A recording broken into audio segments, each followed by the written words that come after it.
Tenaga Penggerak Desa atau TPD, galau, pasalnya di tahun 2022 ini, statusnya sebagai honorer Provinsi Jawa Barat, diputus diserahkan ke kota kabupaten masing-masing. Alhasil, tak ada honor yang mereka dapatkan. Sementara, Pemkab Cirebon belum mengakui status TPD, padahal, keberadaan TPD sangat dibutuhkan, sebagai tim advokasi bagi calon pengantin, serta tim percepatan penurunan stunting. Tak hanya itu, keberadaan TPD pun juga memberikan pelayanan KB sebagai upaya pengendalian jumlah penduduk. Mereka yang kini nasibnya tak menentu itu, mengadu ke DPRD. Ketua Forum TPD, Disyaratu mengaku, pihaknya meminta kejelasan, karena sejak 2022 TPD tidak diakomodir Jawa Barat dan juga Kabupaten Cirebon. Dan 9 orang mengundurkan diri karena mungkin tidak ada kepastian, akhirnya mengundurkan diri. Sisa yang 64 inilah yang tidak bisa diakomodir oleh Pemda OKB, sehingga teman-teman UPT itu menyisihkan untuk teman-teman TPD untuk berprestasi di kegiatan BOKB, sehingga mereka akhirnya setiap bulan mendapatkan, walaupun memang tidak memadai ya kalau dibandingkan dengan transport pulang pergi, belum untuk makannya gitu ya. Jadi alhamdulillah masih bisa Bu, masih bisa. Dan di tahun 2023 pun kita sudah membuat perencanaan untuk dimasukkan ke dalam kegiatan. Hanya memang bukan judulnya itu bukan honor ya, bukan honor, tetapi masuk ke dalam kegiatan yang mana di 2023 pun besarnya lebih kecil dari sekarang yang diterima, kurang lebih 500.000 per bulan. Itu pun hanya untuk 10 bulan, karena kan anggaran itu biasanya kegiatan itu di bulan Maret, sehingga kita menganggarkan hanya 10 bulan. Kita ada 103 kampung KB, sehingga dari 103 kampung KB ini akan dilaksanakan oleh kurang lebih 64 tenaga TPD yang di lapangan. Jadi memang bentuknya ya saya sih pengennya bukan kegiatan gitu, tetapi memang itu adalah honor yang mereka terima, karena memang seperti yang tadi disampaikan oleh Mbak Atun bahwa kegiatan tupoksi mereka itu lumayan banyak kegiatan yang harus dikerjakan. Di samping juga itu harus ada, mereka harus punya inovasi. Baik, terima kasih yang terhormat Ibu Ketua Komisi, Bu Kadis, Pak Sekman, dan teman-teman semua. Ini audiensi yang kedua permasalahan ini dan kami dari sehingga ada perbedaan antara 2023 dengan 2022. Yang 2022 ini 280 miliar ini bisa digunakan untuk pelaksanaan pembangunan yang ada di Kabupaten Cirebon. Tapi di 2023 dan seterusnya kemampuan daerah, keuangan daerah tentu sudah terkurangi dengan pembayaran K3K. Sehingga tentu kami kembali dalam diskusi ini BKAD di dalam pelaksanaan pengetahuan keuangan tentu tidak bisa lepas dari peraturan perundangan yang ada. Menyampaikan dalam hal ini Bupati selaku pengelola atau penguasa pengelolaan keuangan daerah hanya menginformasikan bahwa kemampuan anggaran di dalam perekrutan P3K itu adalah sesuai dengan anggaran yang ada. Hanya melaksanakan pengelolaan keuangan sesuai dengan ketentuan yang ada. Ketika itu sudah menjadi kebijakan daerah dan masuk di dalam perencanaan, karena berdasarkan pembentukan tadi bahwa pembentukan lembaga tentu untuk melaksanakan suatu urusan dan berdasarkan beban kerja, P3K ini dianggap masih diperlukan, tapi kembali lagi kalau dengan honorer tentu sudah tidak bisa akomodir.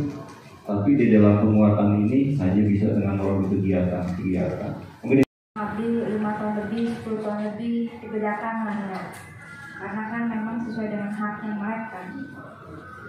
Nah, untuk sistem kepegawaian nanti yang di 2023, misalnya dinas KB membutuhkan misalnya 64, itu kelihatan enggak tahun berapa, dipilih-pilih nggak nanti sama dinas yang wajib enggak, kira-kira yang honornya dulu nih, misalnya gini mas saya, jangan sampai yang 5 tahun itu sama dengan yang 10 tahun.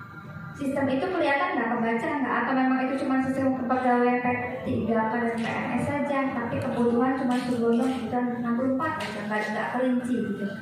Maksudnya untuk 2023 lah. Kalau untuk 2022 perubahan kami harapkan nanti, coba saya nanti ngobrol dengan Baplit Bangda, apakah nanti dimasukkan tambahan kegiatan untuk dinas KB, karena dinas KB ini anggarannya kecil banget. Ya bukan sih ya.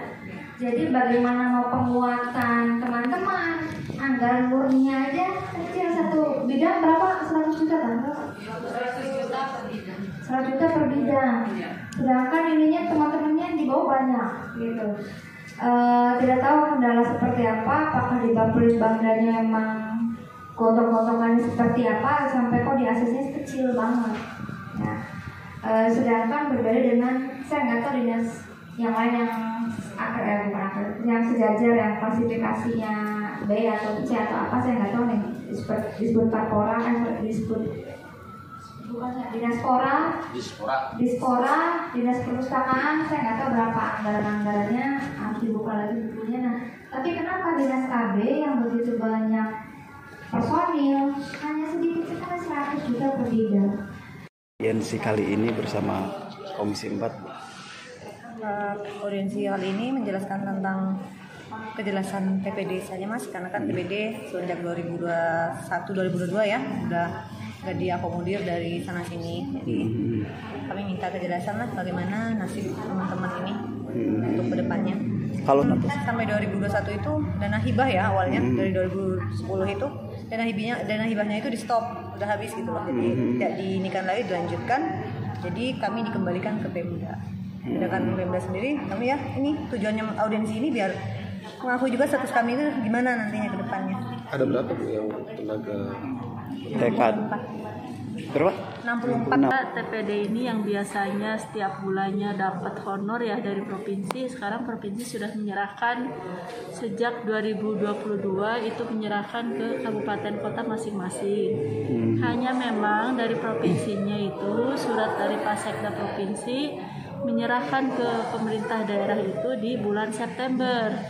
Nah, sementara kalau penganggaran itu kan perencanaan penganggaran kan setahun sebelumnya, ya kan? Jadi kan penyerahan itu, pemberitahuan penyerahan di bulan September bahwa terhitung Januari 2022 mereka sudah tidak dapat honor dari provinsi lagi, sementara kita TPD itu akhirnya tidak bisa diakomodir oleh pemerintah daerah gitu. Jadi mereka ya saat ini tetap bekerja, tetap semangat, kegiatan-kegiatan di UPT masing-masing sesuai dengan kesempatannya. Hanya mungkin mereka mengikuti kegiatan-kegiatan baik itu masalah untuk percepatan penurunan stunting, kemudian mereka juga bagaimana untuk memberikan advokasi kepada calon pengantin, kemudian mereka juga memberikan konseling kepada pasangan usia subur, untuk pelayanan KB juga. Nah, kegiatannya ya akhirnya mereka ikut dalam kegiatan BOKB. Di situ mungkin ada beberapa dapat transport dari kegiatan yang mereka ikuti di program BOKB.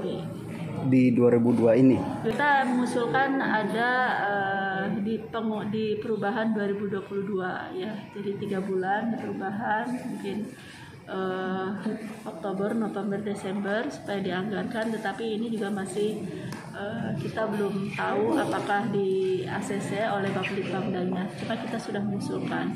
Dan untuk di 2023 kita juga sudah ada beberapa kegiatan untuk TPD 2023. Jadi mereka menginginkan kan status yang pertama ya, karena hibah provinsi sudah diberhentikan per Desember 2021. Mereka 2022 ini mereka penganggarannya dari mana? Honor mereka seperti apa? Ada gaji? Ada kejelasan. Yang kedua, memang teman-teman ini kan teman-teman TPD ini statusnya masih honor. Kedepannya 2023 tidak ada honor. Lalu apa? Gitu. Tadi kita bicarakan. Hasilnya yang pertama, kita dorong untuk perubahan ya, 3 bulan akhir tahun itu, setelah 3 bulan mereka dapat honor baik dari kegiatan maupun dari memang honor murni gitu ya. Kita dorong, memang kalau namanya ABT atau perubahan belum jelas ya, tapi yang pasti sudah dicatat dan mudah-mudahan komunikasi dinas dan Bapelitbangda ini lancar, karena kita ini hanya sebagai jembatan dan pembuka itu Mas. Yang di anggaran 2023 sudah disiapkan oleh Bapelitbangda, tinggal penguatan dari dinas ya, dan BKPSDM status mereka seperti apa. Kembali lagi karena tidak ada lagi honor gitu. Honor daerah, honor sukuan itu kan nggak ada lagi gitu. Kan tidak hanya TPD nih, nanti